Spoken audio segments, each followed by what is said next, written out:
One of those days where I wrote down so many things, I have no idea how I'm getting all of them. And I know Scott Wilson's coming on at 11 o'clock, so I've got... really, it's built around the things that I couldn't stop watching yesterday, most notably Joe Brady's news conference. Joe Brady made an appearance on the Pat McAfee Show. Josh Allen dropped in on that. Brandon Beane dropped in on that. Josh Allen had his own news conference. Josh Allen's on crutches. Josh Allen had foot surgery. The Bills look to have an offensive coordinator. That's new this morning. And then the Sabres won again. And then I want to address something that's in the chat because I think it's very important. Real quick, things I wrote down about the Sabres, who played last night, beat the Kings 4-1, and it just keeps happening. For those of you who might not be paying attention, and I know the vast majority of you watch more Sabres hockey than I do, but it's worth noting what's happening here. So right now what we're looking at is 4-1 win over the Kings. They're third in the Atlantic Division. They're fourth in the Eastern Conference. They're 8 points up on the first team out of the playoffs.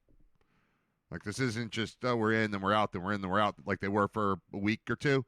They're just still pushing forward. That's because they keep winning. They had a record of 11-4-4, or 11-14-4 was their record on December 8th. And that's when the 3-game winning streak happened, and then Kevin Adams got fired. So they were 11-14-4 on December 8th. Since then, they have gone 23-1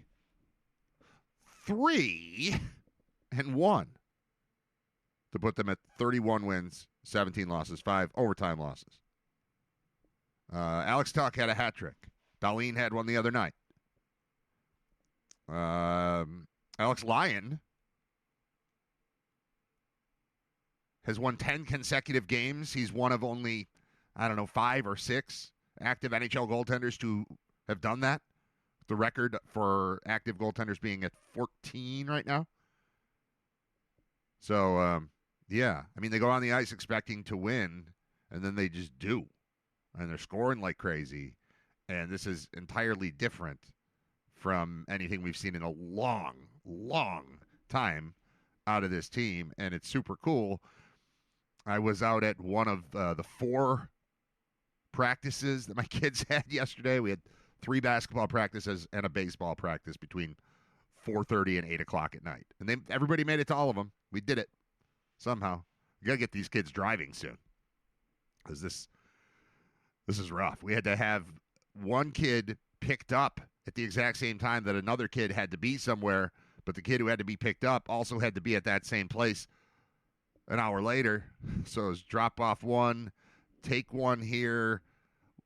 Wife picks him up, brings him here, takes him to baseball. I bring 2 of them home from basketball. I go back and pick up a kid from baseball. Somewhere in those travels, it was at the baseball practice, the hockey game was on. I'm standing around with a couple of the other dads, and the conversation just turned to Kevin Adams. I'm like, what's life like right now for Kevin Adams? I'm just picturing just drinking and throwing glasses at a television. That's my team. I drafted him. I traded for him. I built all of this. But something changed.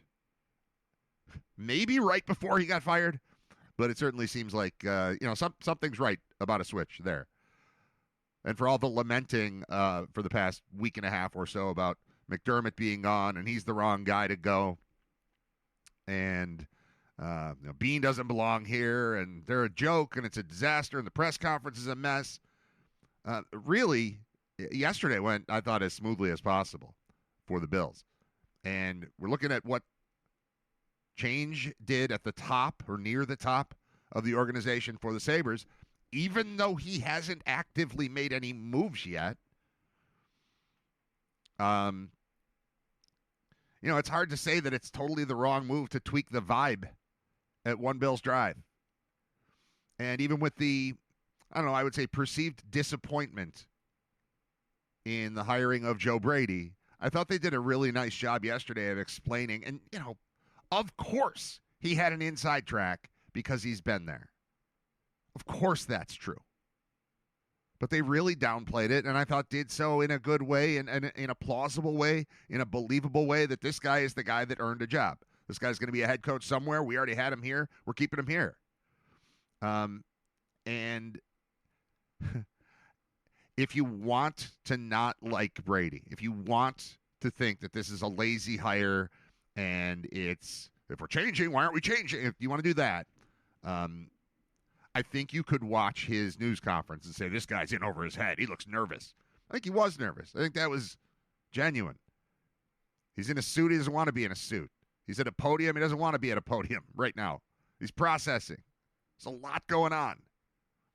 Having the keys to a franchise with a driver named Josh turned over to you, it's a lot of pressure, and you know you're ready to do it. But you don't know you're ready to do it until you do it, so you got to do it, and then you'll find out what you don't know. I found myself, I was comparing myself to Joe Brady, just thinking about the brain vault thing. Like, yeah, I can host a live trivia show. Yeah, we can sell tickets for it. I can write it. I can do all that. I'll bring my friends. We'll fill up the stage. It'll be fun. The technology's all going to work. It's going to be perfect. And then you get there and you're like, well, that didn't work and that didn't work, but we have another game next week. Trying to go 1-0 every week. We went 1-0. But I'd like to dominate the opponent a little bit more, and I know what the tweaks are that need to be made. And I kind of feel like that's, people were asking me, how you feeling about going into this show? And I was like, good. I'm good. I mean, I expect there to be problems, and then we've got to fix them, and I hope that it's, nothing crazy happens. And I kind of feel like that's where Brady is, and he's being super honest about it. And once he settled in, like the part at the podium I thought was a little rough. But then over the course of the day, I felt like I got to know Joe Brady more, especially from watching his appearance on the Pat McAfee Show, which I highly recommend. I'd put the link up, but then you'd go watch that instead of hanging out with me. And you still could do that. You still might. I can't control it. But hearing him in a very loose environment, talking about how, I trip over my words and I curse a lot. And McAfee's like, yeah, but you know what? At the end, he's like, I do that. And at the end, you know what I meant, right? And it was cool. And it made me start wondering how much of Sean McDermott not being fun impacted the looseness or lack thereof around playoff time. There's a swagger that the Bills have had since Josh Allen became this thing that he is. And there's a tightening of the organization, of the team on the field that we see on display repeatedly in the playoffs. And again, I'm never going to just point at McDermott and be like, you blew it. You got us all the way here, and that wasn't you. But now that we lost, that was you. Like, that's stupid. But changing the vibe, flavor of the organization, and throwing in this, I'm not going to say lunatic, but he really just seems like a fun, intense, I'm going with this, and if it doesn't work, then we'll do something else. But I got an idea. I saw myself in Joe Brady a lot yesterday, and I would imagine a lot of people did.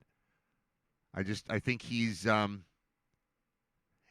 interesting than the boring hire label would imply. Just seemed cool. Like if he was the coordinator, and they kind of use this analogy too, but if he was the coordinator for a different team, and then the Bills brought him in amongst several other candidates, and they chose him, I think we'd say, ooh, I like this guy's energy. He's got a good vibe to him. That's what I would be saying. Turns out he also has been in the building for a while. And he's also, committed to Western New York. He's already into both of my kids are born here. They're from Buffalo. I'm from South Florida, but not anymore. This is where I want to be. And, of course, you say that. A lot of it is the stuff that anyone would say. But I got a real general positive vibe off of the way he carried himself yesterday, the way that he interacted with Beane. Also, Beane on a stage in front of the media without Terry Pagula there, way better. It's my understanding he was there, sitting in the front row, but did not make it about him at all. Rightly so. Good job. either Terry for stepping aside or Bill's communications department for going, you're going to sit over there and the camera's going to face there and you're not going to get in front of it. See this thing? No. No, no, no. See this microphone? No. You've spoken. We've been digging ourselves out of it for the last few days. Now you shut up, and we're going to let the guy that we pay to speak, and the guy that we're paying to coach, who's going to stumble over some things because he's new, and he talks fast, and he's exciting, and excited, and excitable. We're going to let them show what the vibe is, because every time the vibe is you, the vibe stinks. So no you. You go there. Camera go there. And we'll be fine. All right, real pressing issue here coming from the chat. Hold on. And I think it's a great question. It comes in from Ben. I'm going to scroll up for it. I'm sorry. Anyone else wondering how Brad is going to maintain his fantastic new look? Seriously, do they give you instructions on how to keep looking that good? And that comes from an interested listener named Ben. Thanks for calling, Ben. Thanks for writing. Thanks for your interest. Thanks for the compliment. I do look good. Again, good for me. It's a relative term, but I went from zero to hero. I'm a 80s sitcom. I came down the stairs. I took off my glasses. I undid my ponytail, and now I'm this. Although I will say, it's been a week, and while when I came home from getting taken care of at Buffalo Trim, I thought it was a little jarring. Like I walked in the house and just kind of strolled upstairs. My wife's there. Like, open the door, stick my head in. She's like, oh, okay, all right. And I mean, I knew it looked. What's the word? Not fake, but it didn't look like me. Like it looked a little too put on. I looked AI. I looked a little AI. But with a week of growth and things getting a little scrubbed, like I started thinking about sending a text to Isabel, my stylist. I'm just going to start calling her that. When I say Buffalo Trim, I am referring to my stylist, Isabel. But like, what length? I don't know what they call those things, shields or whatever, to trim this, because it's fine right now, but this is a week's worth of growth, and I mean, I'm not like halfway back to what I was, but it's noticeably longer and less put together, and I want to know, I don't want to accidentally cut it down too short. I want to get back to exactly what it looked like a week ago. I don't want to have to go every week.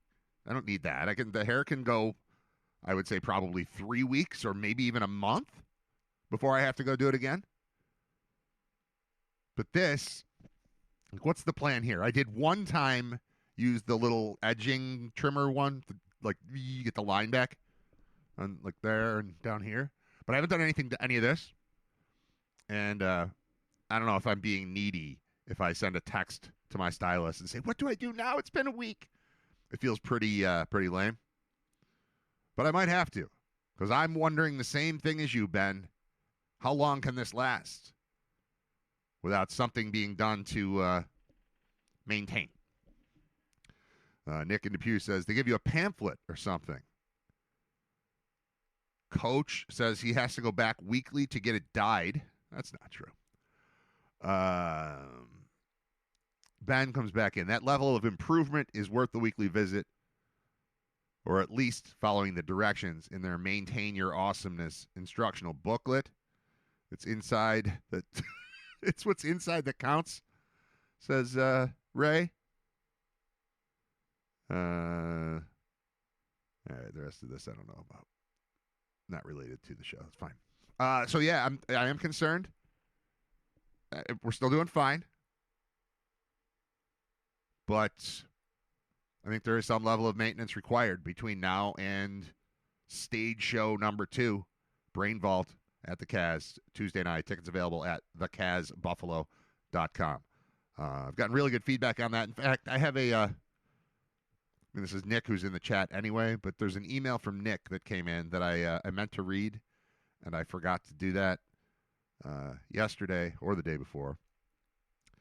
It says, a brief thank you from a listener.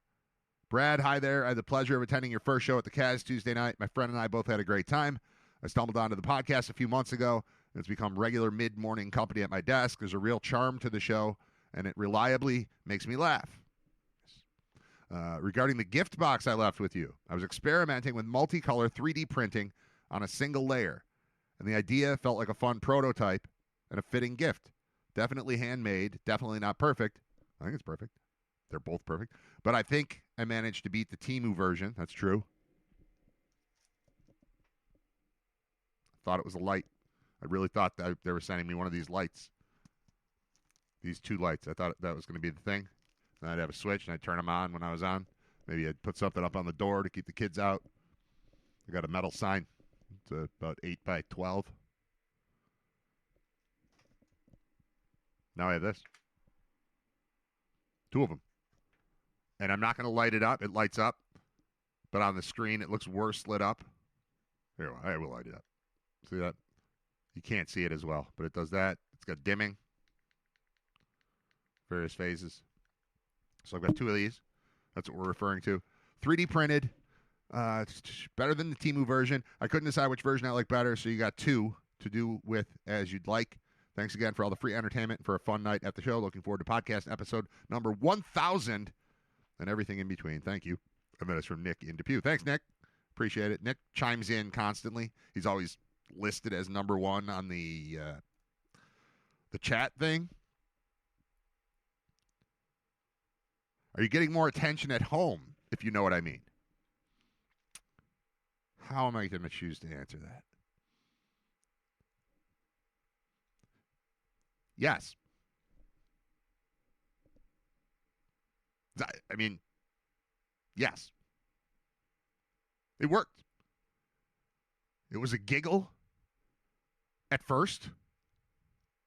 Story of my life. It was a giggle at first. I will say that I was called, in a real moment, I was called young man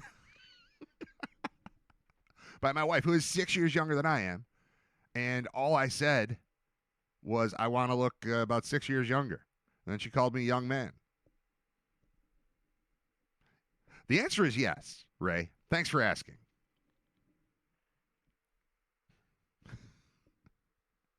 The phrase no self lambda comes to mind, and that's an inside joke for two people that are paying attention right now. All right. The other thing I saw, back to Brady, I had so there's a lot going on yesterday, right? Yesterday was do the show. I'm working on editing video from the previous show so that we could do promotional stuff. Buffalo Trim wants it. The financial guys want it. I want it. YouTube needs it. The fans need it. The Caz wants it. Everybody wants it. It's a pretty heavy undertaking, editing down 7 different cameras. I could just stop overthinking it. I could just plug it into AI, too, and let it come up with what it wants. Maybe I'll do that. Because I'm overthinking it and get stuck. So anyway, the show ends. I have to edit the yesterday's show and publish that, and then handle little tweaks on the previous one. And then I have to do this thing, and all of it led to me not even leaving the basement yesterday until like 10 to 4 when my wife came downstairs and said, are you going to take care of the driveway? And at that point, I realized, oh, man, we're launching into it. We've got 4 practices tonight. I've got to go. I've got a truck, so I can get out of the driveway, no problem. But it had not occurred to me that it was still winter and snowing because, the kids went to school. Usually if there's a thought of snow, they're home. Shockingly, they're in school again today, which is amazing, back to back, especially once I heard last night that Buffalo schools were closed. I'm like, okay, now everybody's just going to fall in line. Not the case with our district, which is awesome. So the kids are at school. But it's 10 to 4 when she's like, yeah, the driveway is pretty bad. And I can get out because I have a truck and I can just blast through what the plow did at the bottom of the driveway. But she's got a minivan and that's not blasting through anything. So I have to leave in about 15 minutes to take my kid to his basketball practice. But also, I'm then coming back, picking up another kid to take him to his basketball practice.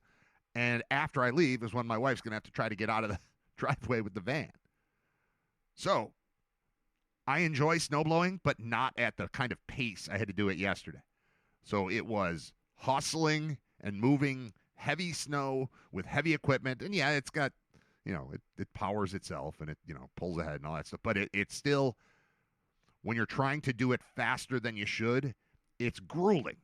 So I had like a 14-minute grueling snowblowing session that still did not do enough to satisfy us long term. But it was enough for me to get out and her to get the van out of the driveway. And I'm like, I'll just park in the street. I'll deal with it when I get home. So it was hurry. Oh, and I needed a shower. No, I didn't. That's 2 days ago. I'm sorry. That's another story. So it was just hanging out, just staring at a computer, just editing video, just sending emails and answering things and working on little league crap, all the stuff that I do, but I was caught up in it and forgot, oh yeah, there's a whole world outside that you need to attend now. And I had to clear the driveway for that. So it was driveway, drop a kid off at basketball practice, come home, get changed, go to basketball practice, coach a basketball practice, sit through another one that my other kid had since been dropped off to, then bring those two kids home, then go pick up my other kid from baseball practice, then come back here, then snowblow. And what happens when I snowblow? 30 seconds into snowblowing, out of gas. And guess what? That was the last of the gas. Now I have to go to the gas station just to finish. I had 11 minutes of snowblowing to do. I got through 3 of them and then had to pack that up. And all of it is just messy because it's, traipsing in. Oh, now I have to get my keys. And now I have to find my wallet. And now I have to go, where's the gas can? And now I have to go to the gas station. And I'm wearing the puffy coat because in the boots and all the stuff. And it's just like, I like snowblowing on, while I complain about snow days. Snow day, nobody's got to go anywhere. Got all day to do it. Load up podcasts on the headphones. I'll do the neighbors' driveways too. We talked about this with Bob Gone last week. I'm right near a corner lot, and the house has been vacant. They're moving in a couple weeks, so it's kind of like they come over, and they've been actually really good about keeping it clean. But they're not in the house yet, so it's kind of like, I'll help out. New people, why not? So there's a lot, and I don't mind doing it. I don't mind being out there for 2 hours. I do mind being out there trying to do it all in 10 minutes. And then trying to do it again real quick to wrap up and realizing I'm out of gas and having to go get that. When I finally was done with that, I came in the house. It's Thursday. Grey's Anatomy's on. It's not that I don't like the show. I can't even be in the same room as it. I get grossed out by it's fake. I know it's fake. But surgery on TV is just so gross to me. I can't stomach it.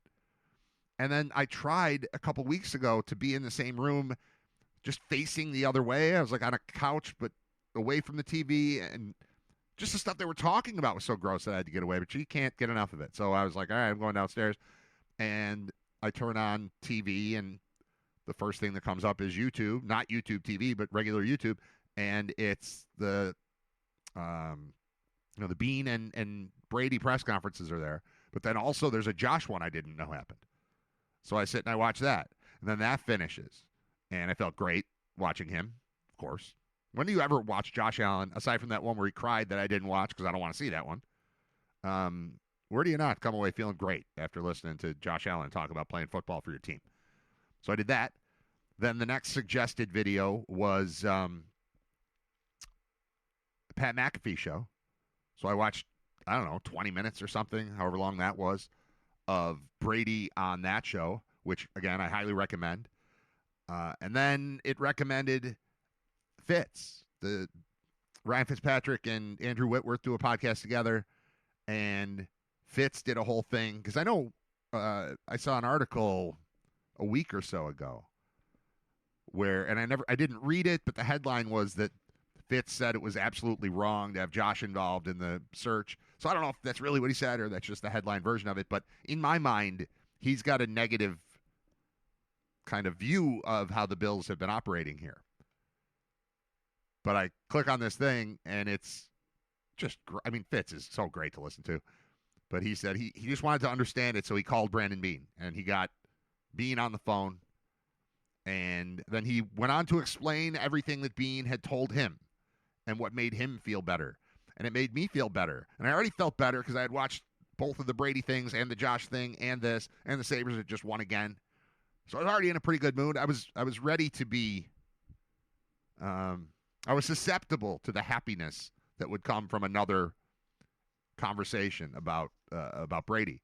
And it came from Fitz, who obviously, smart guy, interesting guy, fun guy, loves Buffalo, loves the Bills very clearly. And that's another one I would recommend. Like, part of me is like, don't watch or listen to this. Go do that. You'll feel better. This is just me telling you the stuff that made me feel good. I'd like you to feel good too. And I don't know that I can provide that service. I'll try, though. I'll try. Scott Wilson will be on at 11, and he helps provide that service also.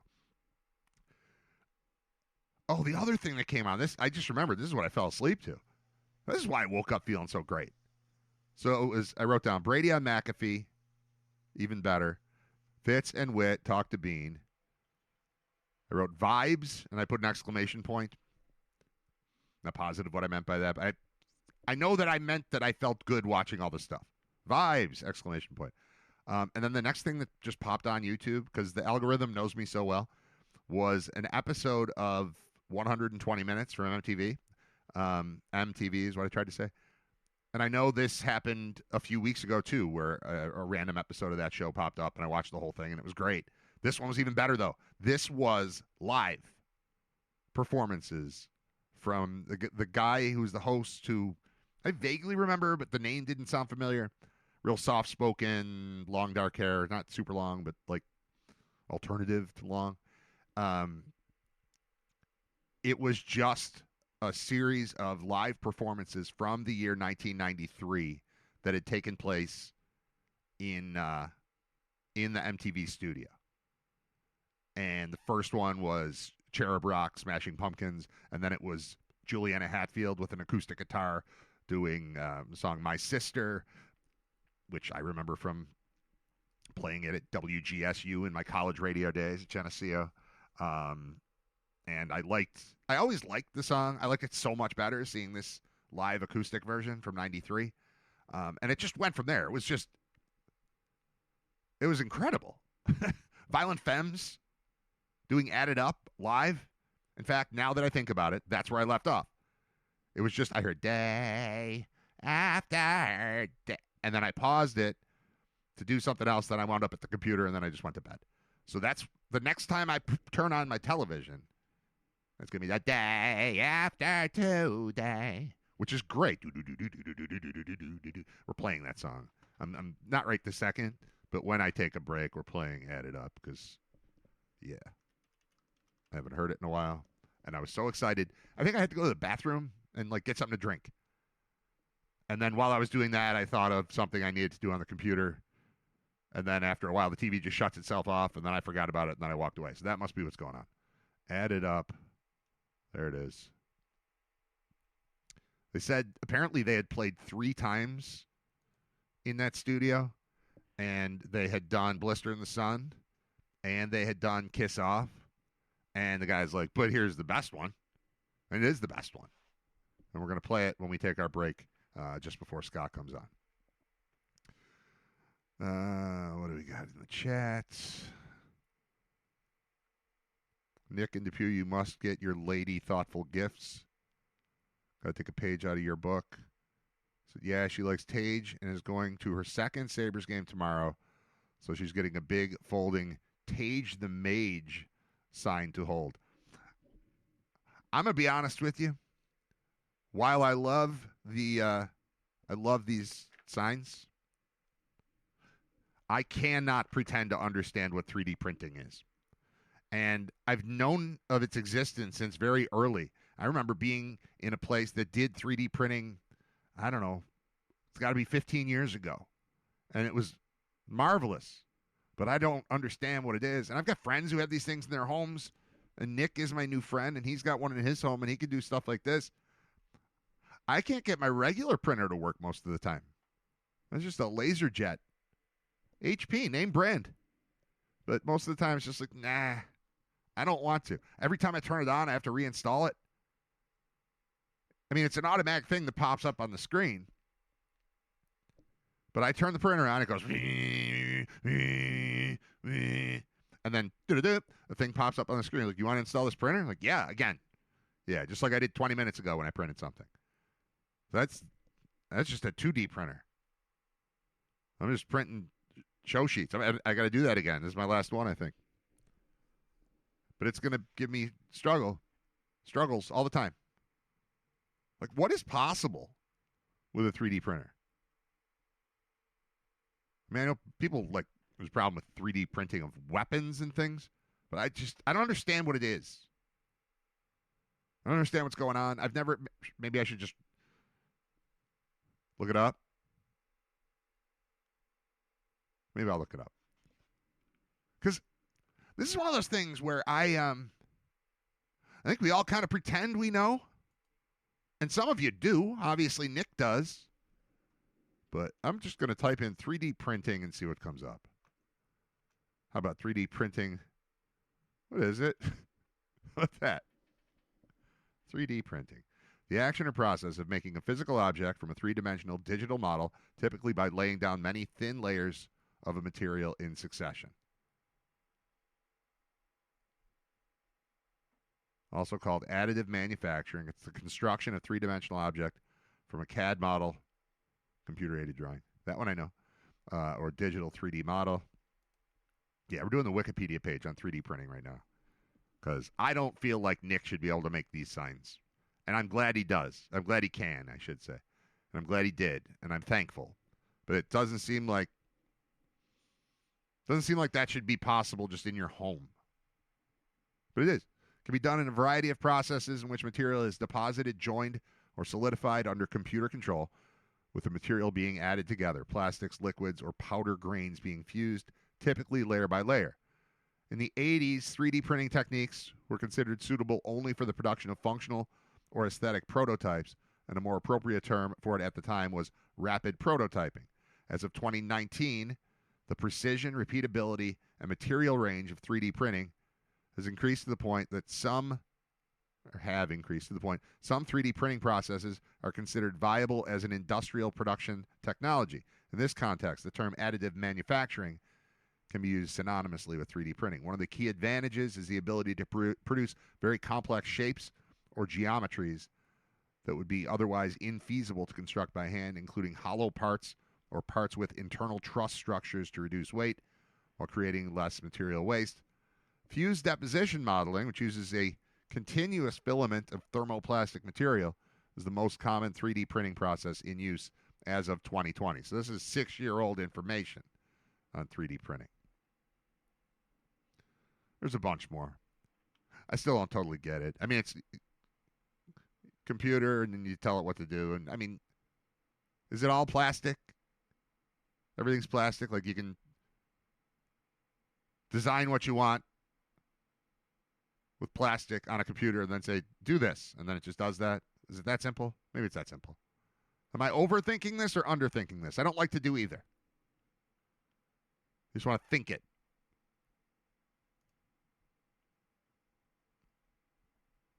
All right. You can print anything if you know what you're doing. People do actually print working firearms, not legal in New York State. There's other materials too, but it's mostly like a plastic resin, however you do that. And I've never know how to say that word. Am I right with that? Yes, there's either FDM or resin. I do filament. FDM is filament. And you can just Google the preset codes that the printers need to work. Like, Google the shape of a Charizard. I don't know what a Charizard. Now I got to look up Charizard. Did you make that word up? You make that up? You messing with me? You people messing with me in the chat? I'm going to find out. Coming for you, Charizard. An orange dragon-like Pokemon. Okay. Yes, it's a made-up word, but in reality, aren't all words made up? Yes. It's known in Japan as Lizardon. Do you know that? Talking Pokemon. This is our first ever Pokemon discussion here. on Writer Radio. It took 255 episodes to get here, but damn, here we are. Hey, can you, you guys that are on YouTube, you guys are here right now. Can you please follow me on Spotify? It's Writer Radio. I keep getting these messages from Spotify like I'm doing it wrong. They're saying with the number of listeners we have, the number of downloads we have, the number of this, that, I should have about 275 followers, and I have 97. And it's telling me I'm doing it wrong, and I'm supposed to be asking you. And it's self-serving, obviously, to Spotify. But if you could do that, so they'll stop yelling at me, that would be cool. And if you're not subscribed on YouTube, obviously that's something too. I've been seeing those numbers go up. Thanks in part to these little digital shorts that are being generated without my it's just like working in the background, an AI thing where it's just grabbing clips and putting images above it. And, most of those are getting 1,000 views or something like that. I put up one the other day that got to like 5,000 views really quickly. But little by little, those things are kind of tricking people into subscribing to the channel where, I think it's more about this. But, life might be more about 20 and 30-second clips right now. I do a 2-hour show. There are a lot of 20 and 30-second clips. I just don't have time to find them and make something of them. But AI does. So that's why sometimes they're goofy. All these things that you see online. You're watching, if you're like me, you get caught up in these, whether it's shorts or reels or anything where there's videos, and sometimes they're 4 seconds long and sometimes they're a minute 20 long. And a large number of them seem to just cut off mid-word and then restart. That's AI. Like, it's good. It's not perfect. But it is putting stuff out there and getting people to find the show a little. So I'm going to let it keep doing it. There are probably some tweaks I could make to make them look better. But, again, I can't do everything.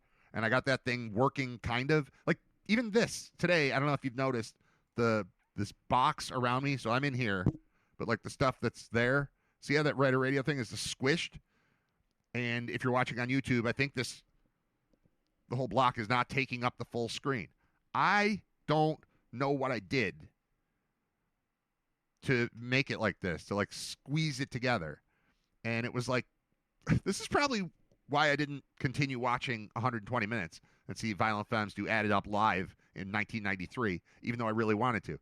Because I came and I sat down and here I was messing around. I always, as soon as I remember, I change the episode number to the next one so that I don't do a whole show with the same episode number on the screen as the previous show, which happens on occasion.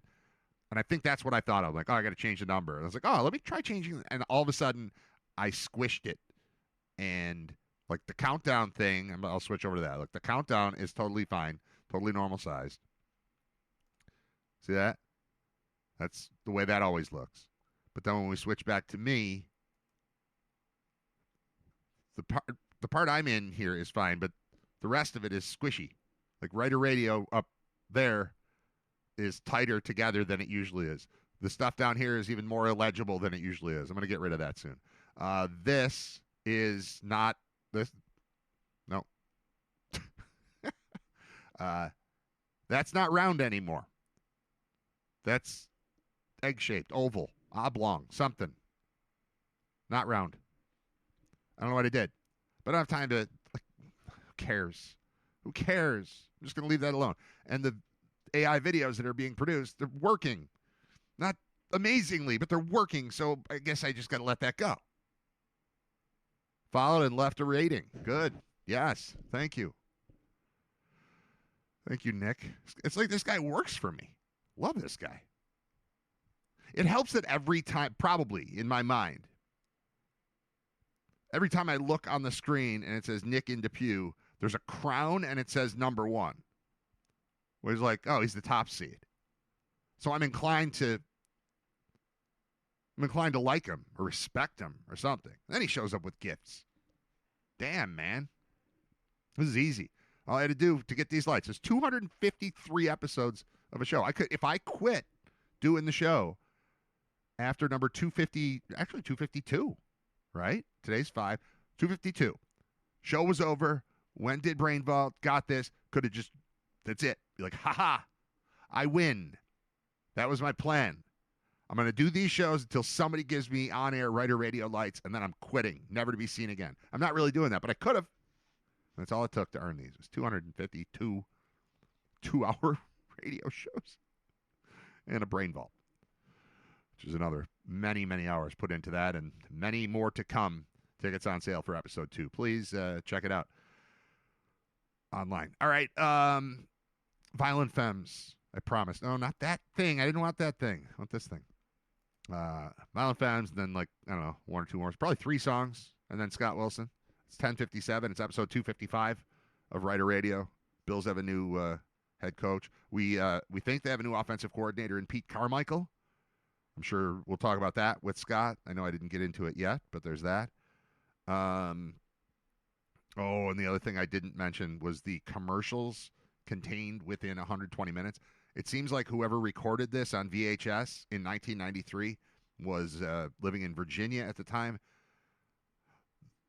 The commercial for Do the Right Thing bail bonds is among the best local TV ads I've ever seen. And then that led right into a Waffle House commercial. It was fantastic. If I can find those, I will play those. I'm going to see during the break. While I'm doing this, I'm going to look for that. Because I think if I open YouTube, it'll still be on that same video. We'll be right at the 120 or the added up part. I think. We'll see. All right. Scott Wilson's next. I'm Brad. It's Writer Radio. Stay here. Let's check in with Writer Radio's senior football correspondent, Scott Wilson.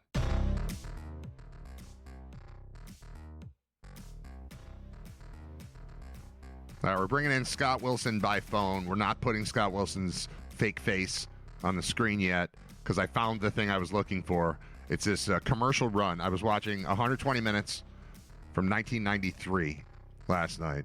And right before I paused, I was like, these commercials are something. So, Scott, we'll see. Do you remember, because I forgot about this one when I was talking about the things I'm about to show. First of all, it's the commercials you're about to see. One is for a place called Do the Right Thing Bail Bonds. And then the other is it goes directly into a Waffle House commercial. But prior to that, do you remember Dennis Hopper, Bruce Smith, Nike commercial? Yes. Bad things, man. Bad man. Yeah, bad things. That's at the start of this break. So I'm just hitting play. If the audio doesn't work, we'll abort. But if it does, I want to sit through this commercial break with you. Here we go. Come on, audio.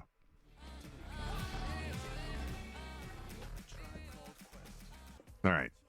I have to turn that music off. That's my problem. So it starts off with just a preview of things that are happening on MTV in '93, and play the song "Believe" by Dick. All right, here we go. Plug into the new buzz.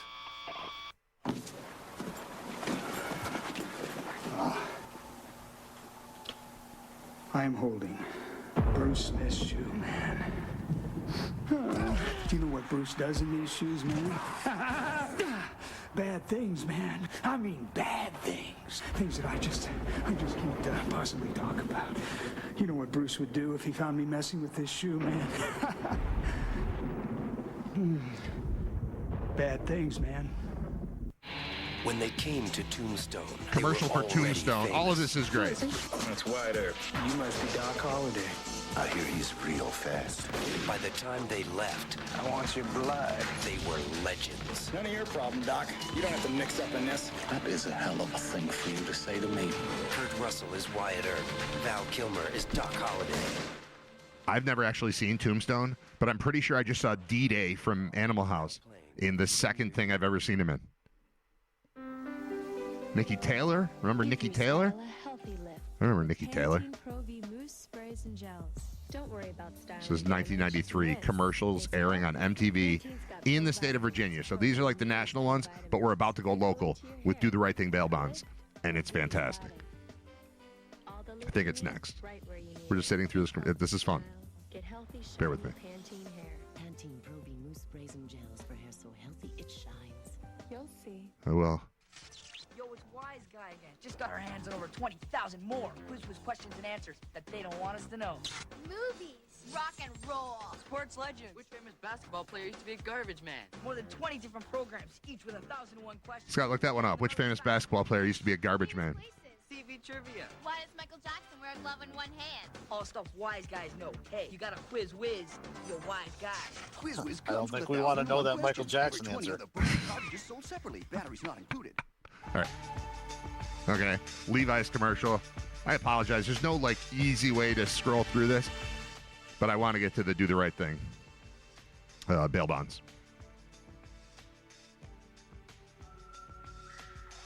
This obviously is a commercial for pants. Yeah, do you know who the person is in the Levi's here? No. Is it a famous person or is it just no? a It's model? children. This is a kid's one. Nobody I recognize. Okay, here we go. I think. Hello, Mama. I'm in jail and I need help. But son, I don't have any collateral. There must be someone who will work with honest people. Do the right thing, bail bond. You don't have any collateral? One moment, please. Ma'am, if we put our heads together to post a bond, will your son appear in court when required? I trust God he will. Everything works out just fine. Things are always right when God's will is done. Things are always right when God's will is done. Welcome to Waffle House. May I take your order? I just don't know.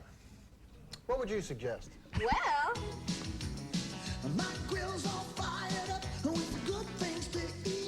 Just plates and plates of super unappealing food. Yeah.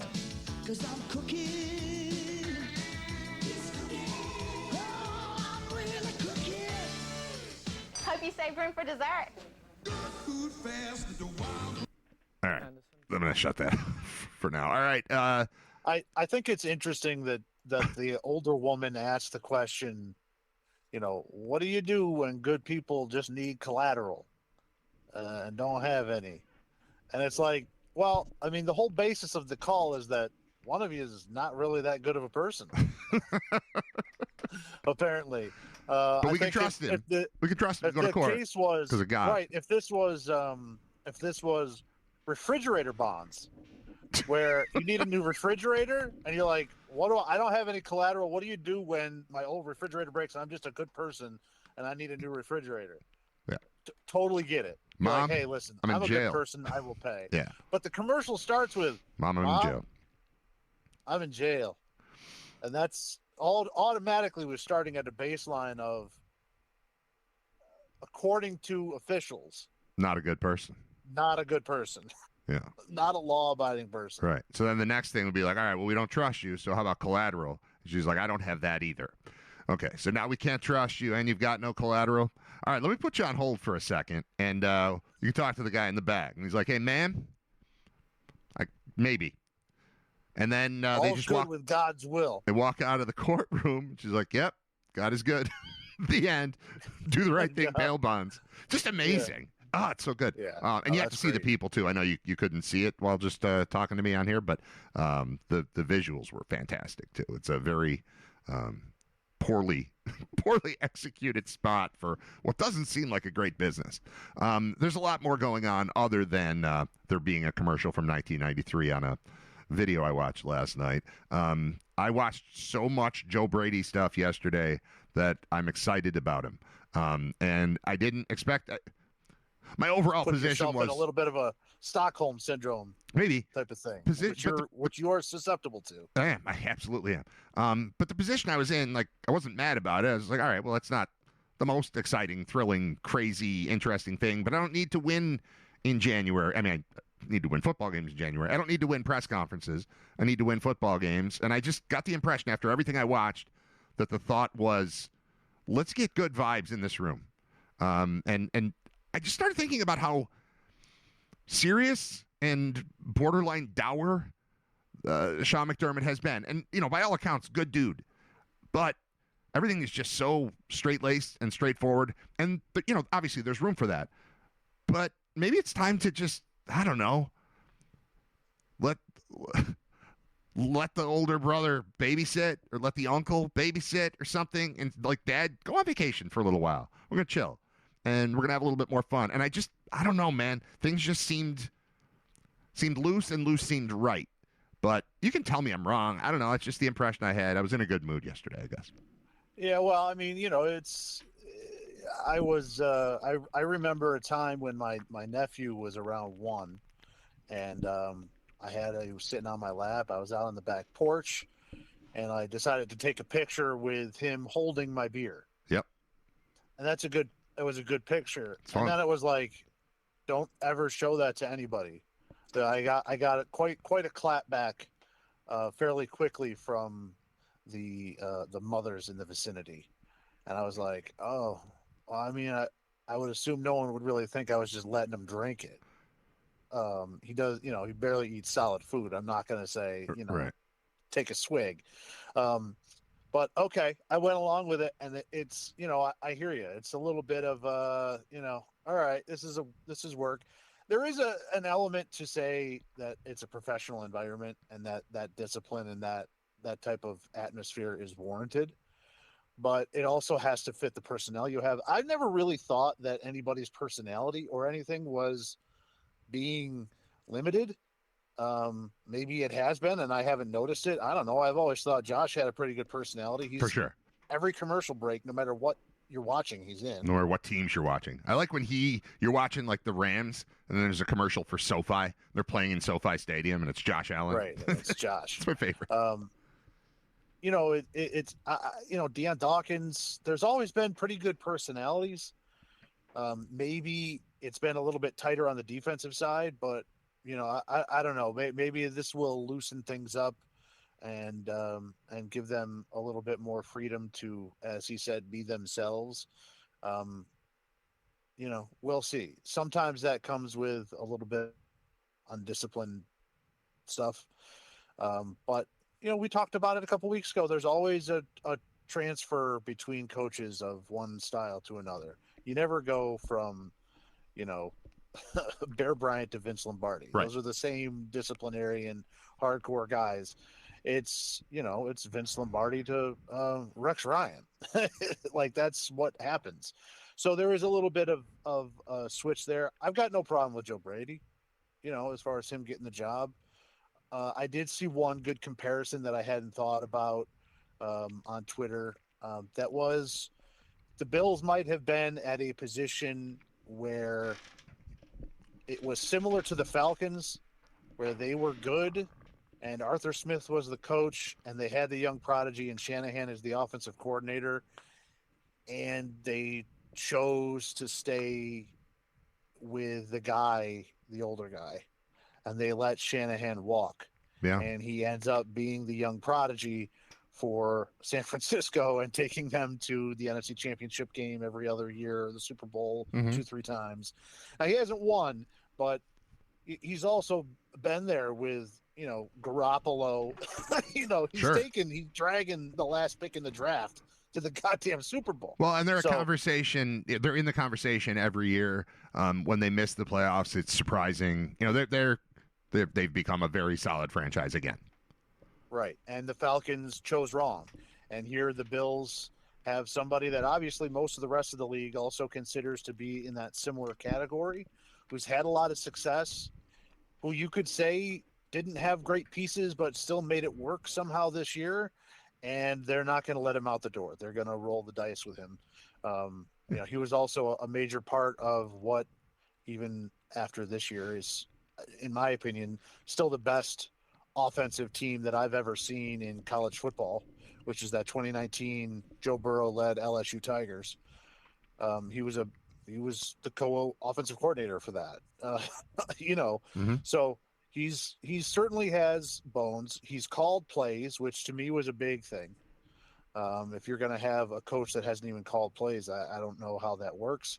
And he's been around the program and knows everybody involved and can kind of hit the ground running. I love the offensive coordinator move that he made here today. I know you sent that to me earlier. I totally am blanking on the guy's name. Pete Carmichael. Now, but Pete Carmichael. And I like it for numerous reasons. One, because I think it's going to give a little bit more under center play action for Josh, which I think he is the best at in the league, probably other than Stafford. That the threat of the running game opens up so much for Josh in those situations. and coming from under center, they're just really, really good, especially with the tight ends too. They're very good in that game. Carmichael is of that ilk. That's one. Two, Carmichael has spent most of his coaching career as the offensive coordinator for Sean Payton, which, if you know, Sean Payton calls the plays as the head coach. But Carmichael is the offensive coordinator, and he's not only hiring an experienced coach, but he's hiring an experienced coach that is stepping into a role he's okay with. And that is very unusual. To find an experienced coach at Carmichael's stage of his career that would be willing to go in and take the offensive coordinator job but not call the plays is unusual. Look no further than the New York Jets, who looked like they had a deal all but done for defensive coordinator in Wink Martindale, and then Wink flies to Florham Park, only to find out that the head coach, who just presided over a team that was terrible, wants to meddle and call plays sometimes, and he's like, I'm not doing that. If you're going to make me the defensive coordinator, I'm going to run the defense. And that fell apart, and they ended up hiring some other young guy that's never done it before because they had to settle for a guy that's willing to let the head coach meddle. In a way, I don't see it as meddling here with Brady as much as that, but not when it's clearly defined right at the top, and you're bringing in a guy like he promotes himself as a part of the Sean Payton coaching tree. So the name Sean Payton keeps coming out of Brady's mouth. That means that's my idol, that's my hero, that's who I looked up to, or that's who I look up to. That's where I learned the system of the structure of a coaching staff, and he's trying to emulate that with the best available guy for that spot. This is a guy in Carmichael who he got to New Orleans in 2006, the same year as Drew Brees. Started off as a quarterbacks coach, became quarterbacks and passing coordinator, and then within, I think, 3 years became offensive coordinator and held that position for 15 years. The duration of Drew Brees' NFL career was under this guy's watch. And yeah, Peyton's calling the plays, but you can't have Peyton. And Brady's looking, and he made a big thing about I'm not going to hire friends. I'm not in this to hire friends. I get one chance to be a head coach. I'm here to hire the best coaches. That doesn't preclude acquaintances from the past. I think you still have to know guys, right? Like I and trust guys. I feel like there's criticism right away. Like he said he's not going to hire his friends. This guy seems like it's his friend. Like yeah. They're gonna be friends, but I'm not hiring people because they're my friends. I'm hiring I've always said this. You are my friend. How did you become my friend? You became my friend because we both worked in the same business and had similar sensibilities and worked well together. And when I saw an opportunity, I'm like, hey, I could use a guy, call Scott. And then the next thing you know, you're working at a new place. Like, oh, that's how it goes. Like, if I become the head coach, I'm going to seek out the people that I know are awesome at this. So that's the move. Yeah, you have a relationship with him. But I don't know. I don't feel like he should have to apologize for knowing somebody after he said, I'm not here to hire my friends. That's true. I'm not here to hire my friends. I'm here to hire the best workers. Some of the best workers become my friends because we work so well together. And I don't know. I think that's a pretty apt comparison, no? Yeah, no, I agree. And, a lot of – we've heard Coach Lembo over at UB talk about the fact that, his time in between head coaching gigs was essential because he was able to meet and make relationships with a lot of new coaches and meet a lot of new up-and-coming guys. That's how Joe Bowen ends up there, is he was able to make relationships with people and see new ideas and meet new people and things like that to be able to rejuvenate his coaching tree. So, it's an important part of it. And again, for a young head coach to be able to have a guy that he trusts, has worked with, has a similar view of him and a similar view of the game as him, and is also comfortable with the position of being the offensive coordinator without directly calling plays is, I think, a coup for him to be able to say, I trust that what this side of the ball is now is going to be what I want. And we're going to fill it out with everybody else and the other assistants. But I've got a guy that I know, I trust, is good, and is comfortable in the position.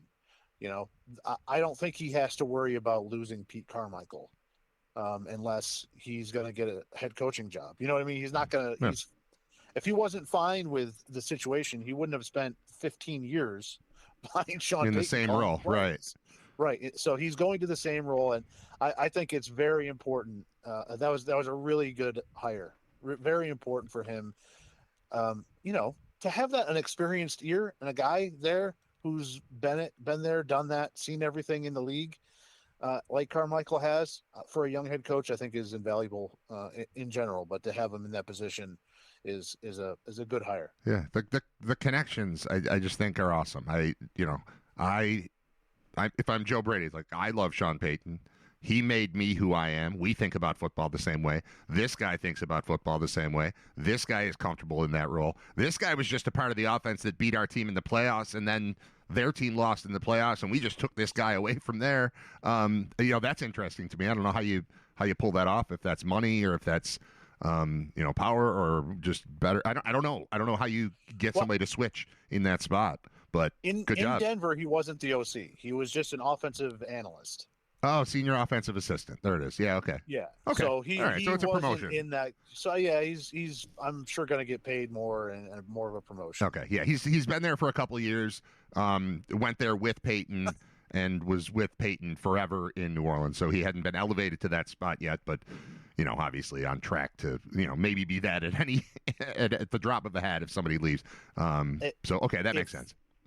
And I would assume he's also seeing Bo Nix and Josh Allen. Right. That then has to make a choice which horse he's hitching his wagon to. Yeah. Yeah. No. And that becomes a pretty easy decision. Well, that was the next thing I was going to ask before you pointed out the OC. Not being the OC there. It's simplified very much so, but interesting that he would walk from Peyton to a Peyton protege, who's younger than he is, I would assume. Quite a bit. Carmichael's 54. How old is Joe Brady? 36 or something? 38? I think. 37, 38. All right, whatever. It's fine. It's nothing crazy. He's ready. He's ready. I mean, like he said, you don't know till you know.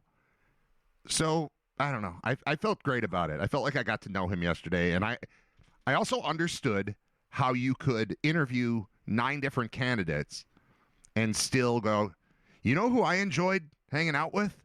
Was that guy. Joe. Yeah. Joe. You know who entertained me and made me feel good about myself and made the room feel right? Was that guy. And I think more than anything, what they're trying to tweak is a vibe. They're not trying to overhaul a coaching staff. They're trying to tweak a vibe. And I think this guy seems like a perfect candidate to do that. And then he, in theory, comes with competence. This first hire looks like a very, a perfect veteran type of hire. Again, you never know. Maybe we'll hate him 6 months from now. But as of right now, I couldn't feel better about everything I heard and saw yesterday, including his appearance on the McAfee Show, or Ryan Fitzpatrick talking about him on his show with Andrew Whitworth, and talking about Beane and the process, and all of it just made me feel great. I went to bed happy as a Bills fan yesterday. Well, good for you. Thanks, man. Thoughts? I was just going to do it too. All right, what else? I've got some. I've got a bunch of stuff here. Okay. So I'm going to start with just a couple of quick college notes before we get to. I mean, there's only one NFL game left. A couple of quick college notes. They both have to do with the Big Ten. This week, the Big Ten released their football schedule for next year. The reason why that's interesting and fun is that I didn't see a stat for it, but this is the first time I can remember it. The last 3 national champions, Michigan, Ohio State, and Indiana, will all face each other in this coming year. With the rotating schedule and there being 85 different teams in the Big Ten, this becomes unusual now.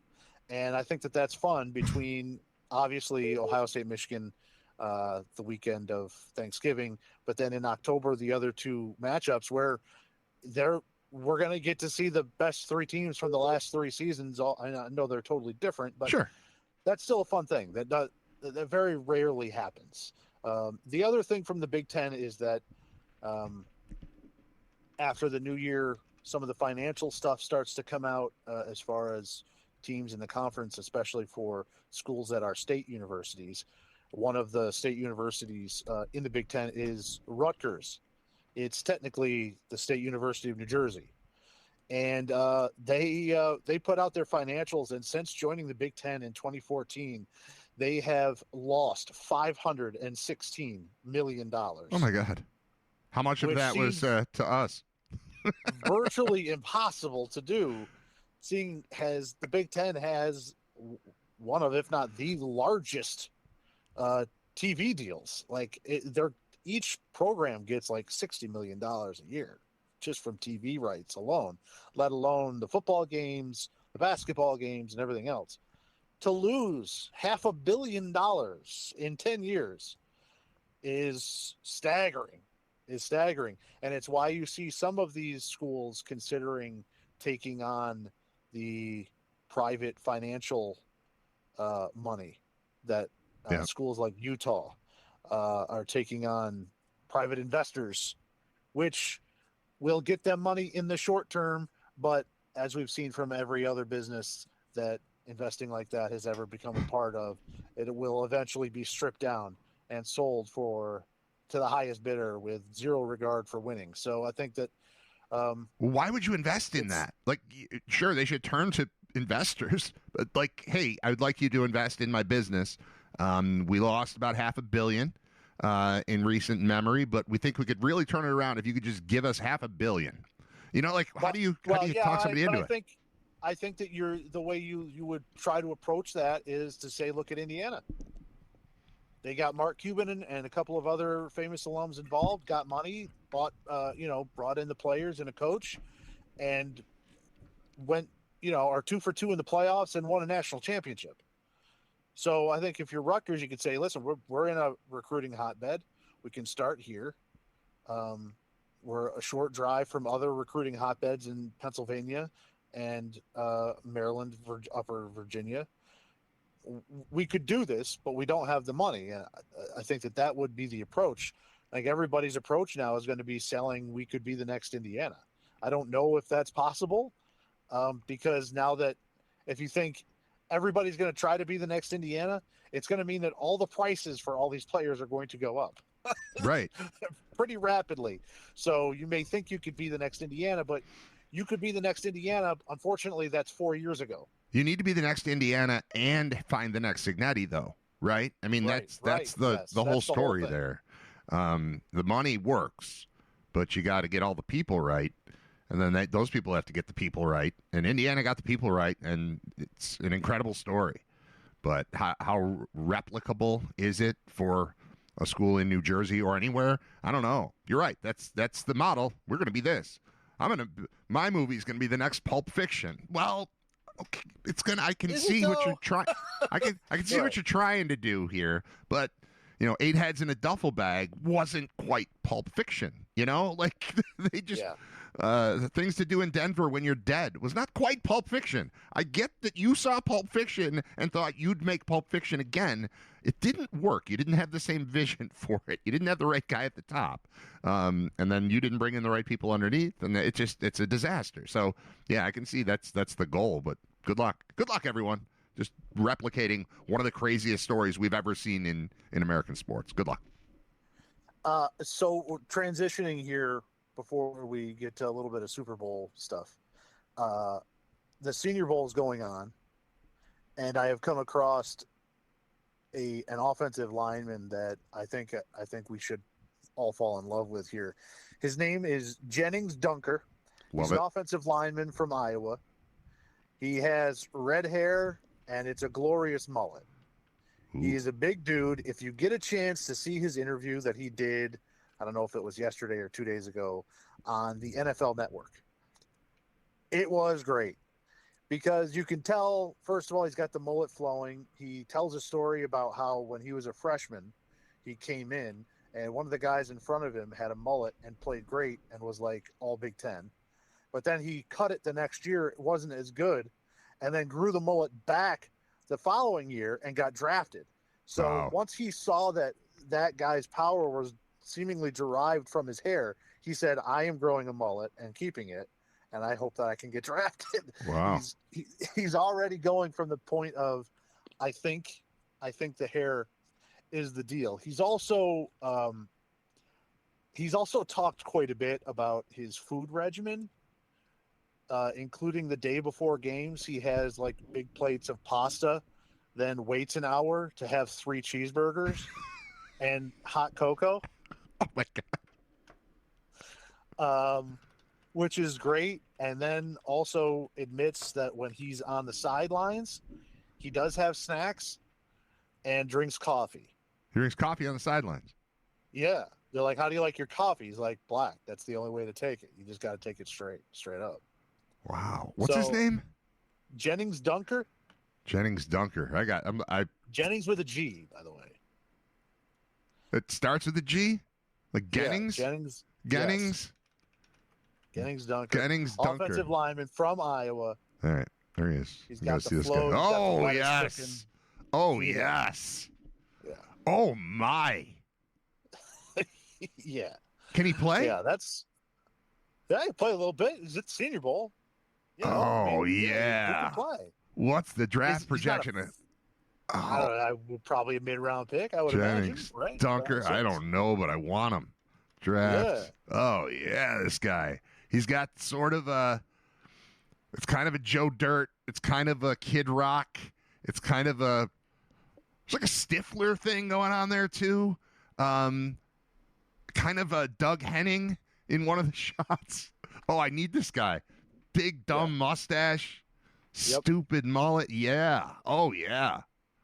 Yeah. Okay. Good scouting. Yeah. No, that's a guy that you're like Late first, all right. early second. He is. He has the absolute possibility in Buffalo to be a star. Oh my God! Picture if to be a star because He could he's be very well spoken. I look better than Josh. He has a great attitude.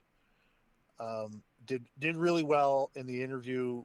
Seemed fairly nice. His original plan, he says in the interview that he graduated with some type of like medical / science degree. His original plan was to be a pediatric doctor. Okay. And he's like, but we're doing the football thing for a little bit here. Okay. It's like, that could be trouble. Oh, that could be trouble. okay. They get into that. Does he love football question? Remember? Well, Remember that can hurt people. Then let him slip down the draft. All right. Yeah. Right now it says Bring late that guy first, in. early second round pick. Just AI overview. I'm not looking at anything in anything specific. Just a general assessment of the whole thing. I'm trying to find a decent picture of him to actually put on the screen so people can hear. And I like or people O-lineman can see what we're from talking Iowa. about. Yeah, of course. Yeah. Of course. All right, you can go to your next thing. I'm going to find this dude somewhere. O-linemen from Iowa are like, hey, do you like chicks from Miami? Yeah. Yes, I do. As a matter of fact, yes, I do. All right, so my next thing. Do we even need to talk about Belichick not making the Hall of Fame? Yeah. I haven't really okay. discussed it yet. I find it fun, but I also find it wrong. But I also get it because he's going to get in, and this is what voters do. The only power they have to say, I still don't approve of all the things I think you did to get all those titles, and for that reason, I'm not going to let you in. And I would feel like it was a bigger problem if there's 3 people that did it, but there were 50 voters, and of them, more than 10 said no. So that to me kind of says, look, this is a sentiment that's there in the room. It's not just some holdout. This isn't a jury where somebody's hanging it because they refuse to listen to what everybody else is saying. More than 20% of the people voting said, nah, not right now. And so that makes me feel better about it. Well, I Plus, think I don't the thing that it is exposing is the problem isn't the voters. I think the problem is the process. And you and I talk about this all the time, about how all these Hall of Fames have set arbitrary numbers on how many each year can get in. And it's like, I feel like you're either a Hall of Famer or you're not. And like, yeah, no Eli minimum, Manning, no maximum, again. just let him in. Or Right. don't. Yeah. So, like, is Eli Manning a Hall of Famer or not? And they seem to be playing this game of, well, he's going to wait. He's not a first ballot Hall of Famer. He's not a second ballot Hall. Maybe he's like a fourth or fifth ballot Hall of Famer. Like, what does that mean? That means that he's not a Hall of Famer. I appreciate the writer from Kansas City. I don't know his name. He writes for the Kansas City Star, but he's been the only person that has come out, wrote an article, and said, "I am one of the people that did not vote for Bill Belichick," and explained his reasoning, and it makes perfect sense. And it was, I only get to vote for 3 of these guys. Right. Yeah, I was going to bring up that part of it. I'm voting for the 3 players that might never get their name in this conversation again. L.C. Greenwood, Roger Craig, Kenny Anderson. Right. And they played, and I voted for the players. And if I had a 4th vote, it would have gone to Bill Belichick. But I know he's going to get in. So why would I do that to these players that literally might only get this one opportunity to get into the Hall of Fame if I deem them worthy enough to get into the Hall of Fame? I think Ken Anderson should be in the Hall of Fame, but that's a different thing. You do or you do not? I do not. Okay. I don't think Ken Anderson should be in the Hall of Fame. I don't think Roger Craig should be in the Hall of Fame either. I can come around on L.C. Greenwood. I grew up thinking Ken Anderson was a regular average quarterback. I missed, his prime, but I saw him in the Super Bowl. I saw him lose to Montana, but Roger Craig, I grew up thinking is an amazing part of the best team that exists. And that's something to me. Like, I felt like I was watching a Hall of Famer then. That said, I've seen 100 running backs since then that I, would rather have on my team than him. But at the time, in the moment, he felt like a massive star on a massive team. And so I can get there. And then L.C. Greenwood is before my time. But you bring up a name from those Steelers teams, and they're all in to me. Like, sure, I don't know which one's which. I just know when I first learned of football, it was the Steelers win all the time. And only the remnants were there. I saw a little bit of Mean Joe Green. I didn't see, but whatever. It doesn't matter. But you can list, was Blunt the best? Yeah, I think so. I think they were all the best. So I'm good with Greenwood. Plus, I knew him from light beer commercials. Which is the most important thing. Yeah. Thanks, Joe. I think Belichick. The thing with Belichick is, I think he should get in based on his defensive coordinator abilities. Sure. Alone. And then let alone what happened as a coach. The interesting thing is, if the majority, we know where the Kansas City guy that voted against him is, and it really wasn't about Bill Belichick. It was about the process and the fact that the players, and I agree with that. Also in this, we need to stop putting owners in the Hall of Fame. Kraft was also up to get in the Hall of Fame. Well, yeah, these are just billionaires. They have nothing to do with anything. If one of these players doesn't get in, Kraft will. So Kraft will be in, and Belichick won't, because 3 of the 5 are going in. Right. Right. I think that's my understanding of it. Should get like an award or something like that. They shouldn't be inducted like this. It's ridiculous. It's one thing when you're Lamar Hunt or Al Davis or Ralph Wilson, and there's like a building aspect to it, but the team fully existed. You bought it, won some championships. Those are, a lot of that's in question. And I don't know, like who feels good about that?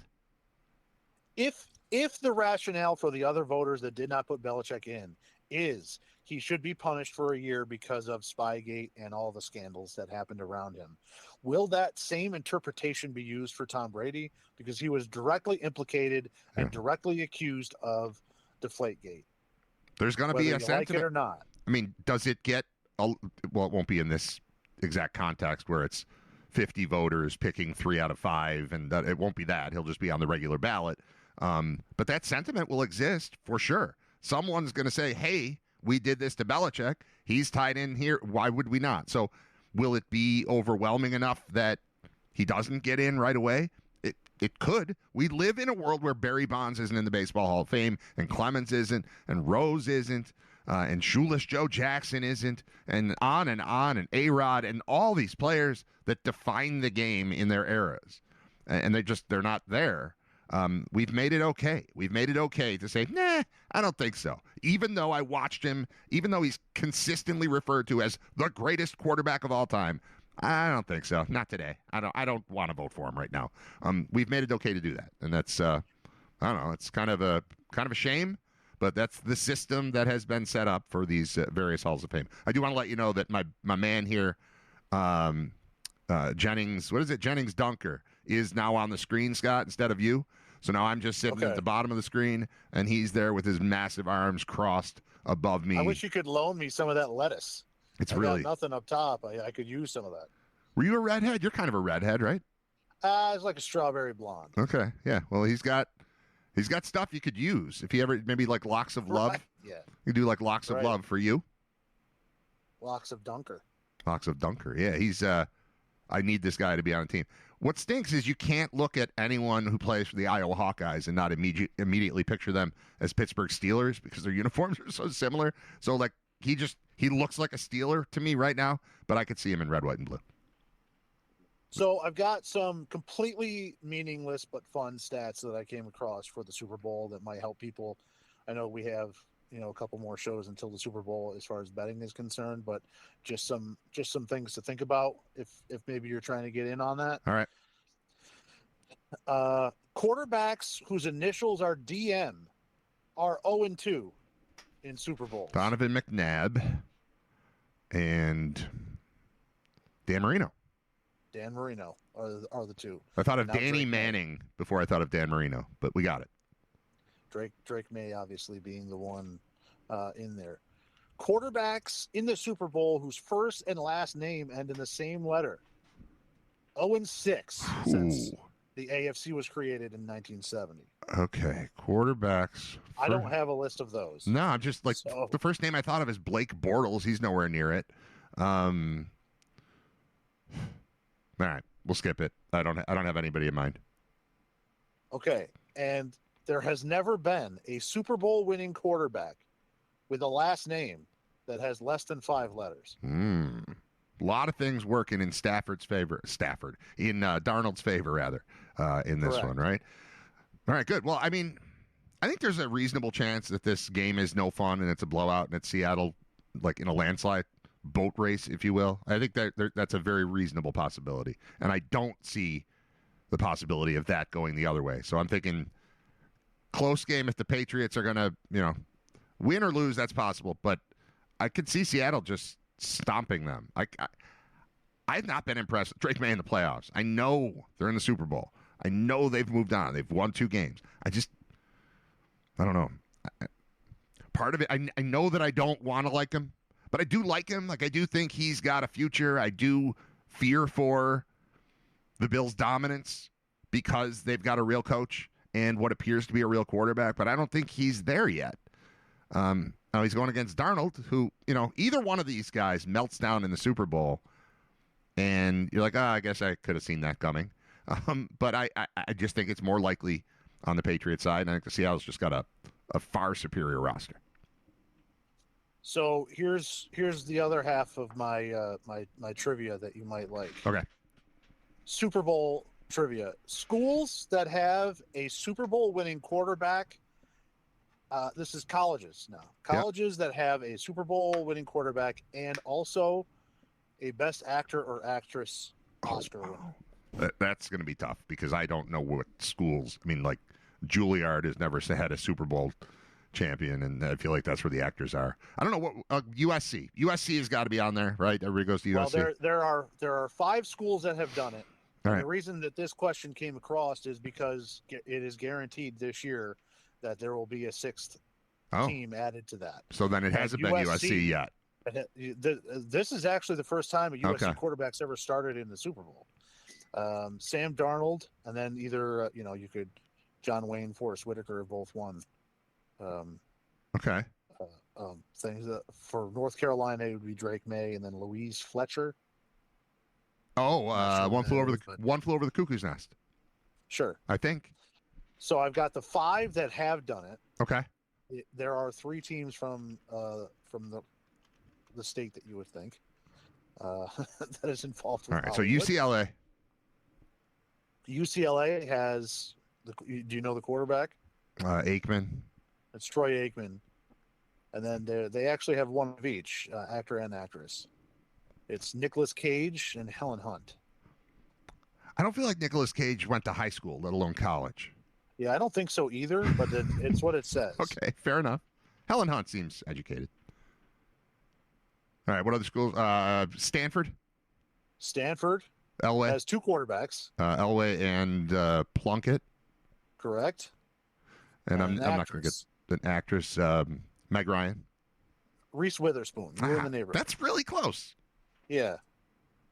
Except Reese Witherspoon still has her own face. That's correct. All right. Another California school. There's something super obvious. Cal. Aaron Rodgers. And Gregory Peck. Nice. I like that one. And then there is the other two. There's an ACC school and a Big Ten school. All right. Big Ten school that we've recently been at. Minnesota. No. Close. The rival. Nebraska. No. Wisconsin. Sorry. I pictured Russell the Wilson red and then I got the. Friedrich March. I don't know who that is. Me either. The other is a state, Florida ACC team. All right, so I'm going to go Florida State. Brad Johnson. Ooh. And Faye Dunaway. I would have taken a long time on Brad Johnson, I think, so I'm glad you just gave me that one. I appreciate it. I looked it up. Louise Fletcher, I was right, is Nurse Ratched from One Flew Over the Cuckoo's Nest. So it's Cal, Wisconsin, Florida State, Stanford, UCLA, and then either USC or North Carolina will join that. Not really prestigious. It doesn't mean anything. No, but it's interesting. Coincidental group. It's fun. It's fun. I like it. Did any of those are any of those on the president list? I don't think so. I'm not wait, sure. Stanford. I think Stanford is. I think Stanford's one of them because this is Paul Peck's favorite question. Schools that have produced a Super Bowl winning quarterback and a United States president. And I think it was 5, and we could hit 6. With North Carolina. I don't remember who is it, Taft or not. It's like a Polk, weird Polk, like Taft, 4 letters. May. Is that all they do? All they do is have 4-letter players and presidents down there. All right, so that's cool. What else? Keeping with the Hollywood theme here, yeah. I know you and I both enjoy documentaries. Yes. And we've talked about that a bunch. I don't know if you came across Variety's review of the new documentary titled Melania. This morning I saw a bunch of headlines about it, and I didn't click on any of them because I don't care, especially since I heard, if this was some, cutting edge, no official access type of documentary about her, I might be interested. But when I found out that this was a gift to the Trump family from Netflix, I lost some interest in wanting to see the film. Yeah. And also, there's a clip out there. Apparently, there was a live feed of the red carpet where you can overhear people working on the red carpet saying, yeah, we're just going to have to cut this off because none of these people that are supposed to be here even came. But it's a terrific Variety did not hold anything back as far as their review. Can I read you the headline? Please. Not the headline, but their main quote from this. Yeah. If they showed it on a plane, people would still walk out. Somebody's been waiting to write that. They're like, yes, I'm going to review their movies. Entire life. And one day, that's how they knew they wanted to be a movie reviewer. Woke up one day with that line in their head. It's got to be the right time. I can't use it on, The Incredibles 2. This has got to be monumentally awful. And when it is, I'm in. All right. That's fantastic. It's gonna hit like crack in the 80s, and that's what has happened. It is everywhere. I mean, that is. If you were reviewing, that would be your last review, right? Because you're never gonna review anything that's gonna hit better than that. Right. No, that's amazing. That's fantastic. I'm not gonna see that movie. I don't think. I am not going to see it either, but I'm at least intrigued that it's that bad. Not surprised that it's that bad, but certainly intrigued that it is that it's that bad. My only other two things that I have written down here are one, the Olympics starting a week, Winter Olympics over in Italy. Yeah, I found that out when I saw that Lindsey Vonn got airlifted off of a mountain. Yeah. Which, how old is she? That was surprising to me that she's involved, and then it's still, and it surprised me that retired. So she just retired. Okay. Took 6 years off, and then the big thing was she just decided, kind of out of nowhere, with a titanium knee, to come back and make a run at this Olympics, and has actually been one of the top performers in the World Cup circuit this year at Super G and downhill, and was going to be one of the favorites to win the gold medal in Italy, because the mountain and the hill that they're doing it on, she has the most career wins on that hill of anybody anywhere on any hill.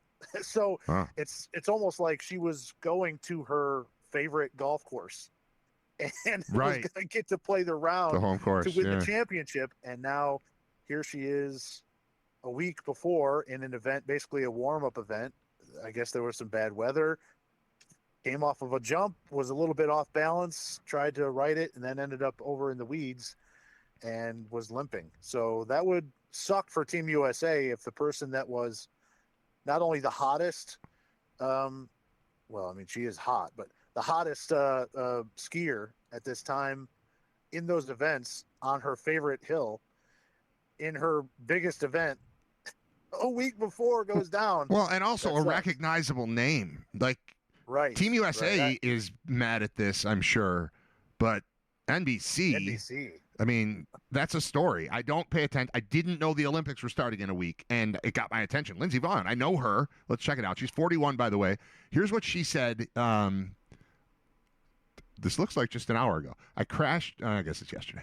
I crashed today in the downhill race in Switzerland and injured my left knee. I'm discussing the situation with my doctors and team. We'll continue to undergo further exams. This is a very difficult outcome 1 week before the Olympics, but if there's one thing I know how to do, it's come back. My Olympic dream is not over. Thank you for all the love and support. I'll give more information when I have it. Thank you to all the medical staff who helped me today. I'm grateful for the incredible help. Thanks to sending my best to Marty Monson, who also had a major crash and injury today. But my Olympic dream is not over is the headline that I clicked there. So maybe something. I don't know. There. I would assume that there's also a call that has been made today for the first alternate on that ski team to their parents, where it's like, hey, remember when I told you I didn't make the team? I was the first one out. You might have to come over to Italy next week. Because, I mean, if she's seriously injured, she can't go. It doesn't mean the U.S. loses that position. Right. They would just put somebody else that also has qualified, has enough World Cup points into that spot. And now all of a sudden, the person that a week before the Olympics wasn't planning on doing anything other than just being there has an opportunity to actually be an Olympian. So that could end up being a fun story for somebody. I mean, they probably come even if they don't ski. 30th, even if they don't ski, though, if they get that the trip to Italy that they didn't think they were going to get, that's fun. Right. Yeah. So come hang out in Olympic Village. That's a big thing. The other thing to keep an eye on for the Olympics, I don't know if you followed the hockey situation. No, I was just about to ask what's up with hockey. Well, they have really had to rush to try and finish the arena. So there's been some issues there. I haven't checked on it lately, but as of like a couple of weeks ago, there still weren't seats in the arena. They were barely able to get like the actual ice surface built. So it's the Bahamas Bowl? Kind of. And also the dimensions for the rink are not correct. Oh, boy. And they're just going to have to deal with it. So it's actually a smaller rink. And does that favor North America?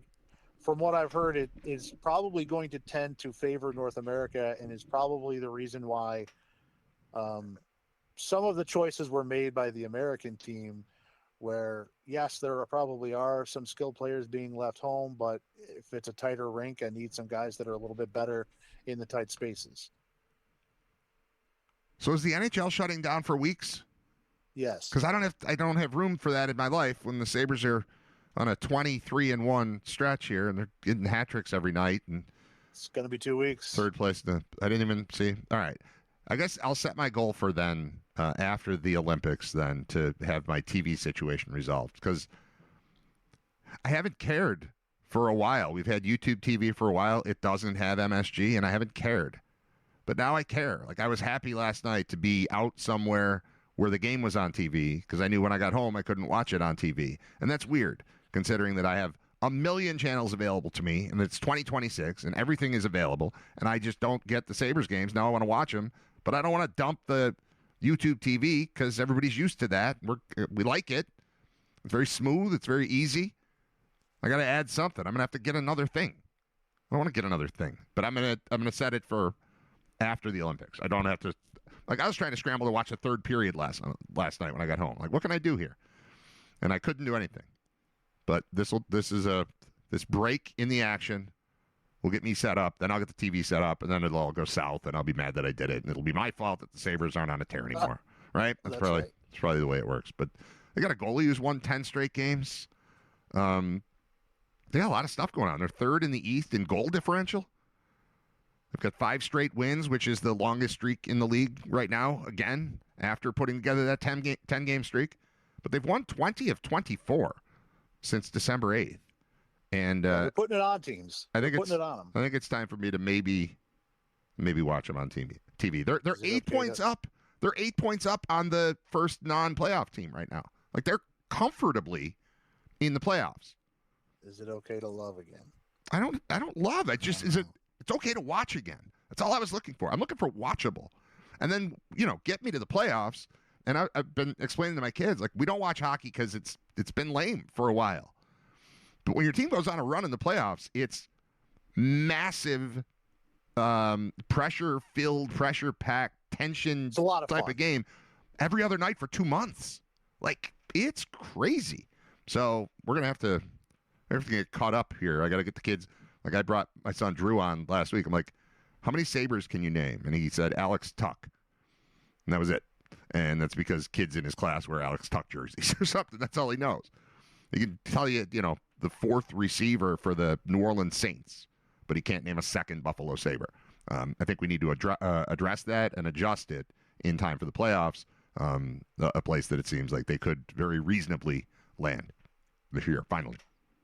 My last thing is this weekend is the Royal Rumble in WWE world, and it is going to be covered on ESPN for the first time. That's if you're not familiar with that and you're wondering all of a sudden why this week SportsCenter and different places have been talking about WWE, it's because they have paid to talk about it, and they have.